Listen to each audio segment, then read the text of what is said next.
mata kuliah manajemen operasional. Selanjutnya ini mata kuliah atau pemaparan yang akan saya jelaskan. Sebelum ke pemaparan yang akan saya jelaskan, izinkan saya untuk menjelaskan maksud dari manajemen operasional. Manajemen operasional adalah proses perencanaan, pengorganisasian, pengarahan, dan pengendalian sumber daya, baik manusia maupun alat-alat, untuk mencapai tujuan organisasi secara efektif dan efisien. Manajemen operasional itu meliputi dari yaitu 1. Merencanakan produksi, 2. Mengelola inventaris perusahaan, 3. Memantau harian proses produksi, dan yang keempat mengawasi kinerja anggota tim.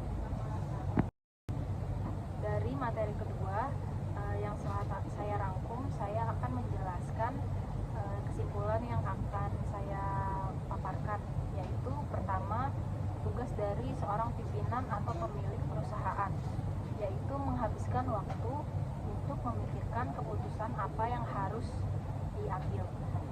Selain itu, memikirkan pengembangan perusahaan untuk kedepannya supaya lebih baik dan lebih maju dari yang sebelum-sebelumnya, serta tidak boleh diganggu dengan daily operasionalnya. Sumber daya apa saja yang mempengaruhi biaya?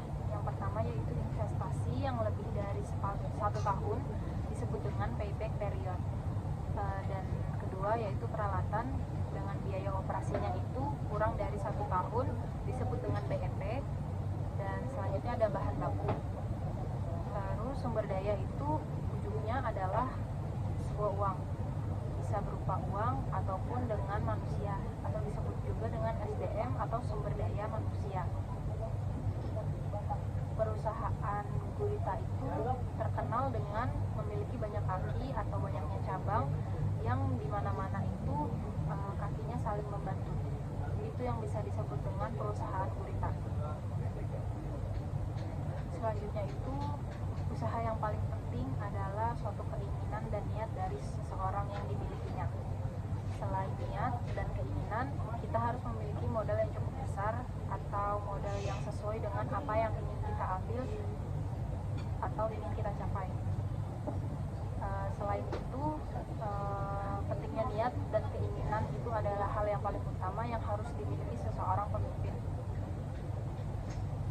Pemimpin itu berfungsi untuk mengatur dan memfungsikan keseluruhan dan segala macamnya yang ada di dalam suatu perusahaan. Selanjutnya itu kita bisa mengambil dari contoh yang paling kecil. Contoh yang di sekitar kita itu terdapat bisnis lele, bisnis pecel lele yang banyak membuka cabang di mana-mana, maupun di luar daerah, di luar Jakarta, dan bisa jadi ke suatu saat nanti ke depannya bisnis pecel lele bisa berkembang sampai ke mancanegara atau ke luar negeri. Dan ada suatu pendapat dari Elon Musk yang bisa kita dapat dan kita pahami atau kita terapkan di kehidupan sehari-hari.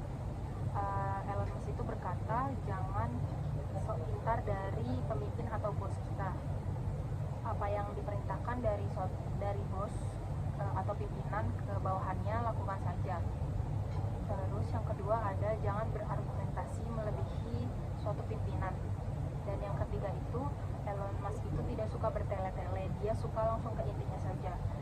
Jika ada suatu berita baik atau hal yang perlu disampaikan kepada Elon Musk, dia lebih suka jika seorang bawahannya itu langsung ke intinya dan tidak terlalu bertele-tele. Dan hal yang bisa kita pelajari yaitu jika kita ingin memulai bisnis, sebaiknya jangan memakai modal kita sendiri, yaitu dengan cara meminjam kepada orang lain atau ke bank misalnya, karena dengan meminjam itu untuk membuka suatu usaha kita lebih bisa bertanggung jawab untuk menggantikan uang tersebut dibanding dengan modal kita sendiri. Jika kita pakai modal sendiri, kita itu punya pikiran kalau kita pakai modal sendiri ini nggak apa-apa.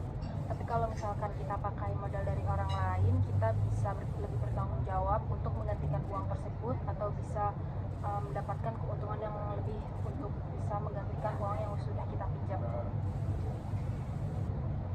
Selain dari tanggung jawabnya itu, kita bisa memiliki sifat dipercaya oleh orang lain. Dengan dipinjamkannya modal kepada kita, kita bisa dipercaya dengan orang lain. Sekian pemaparan saya pada kesempatan kali ini. Mohon maaf jika ada salah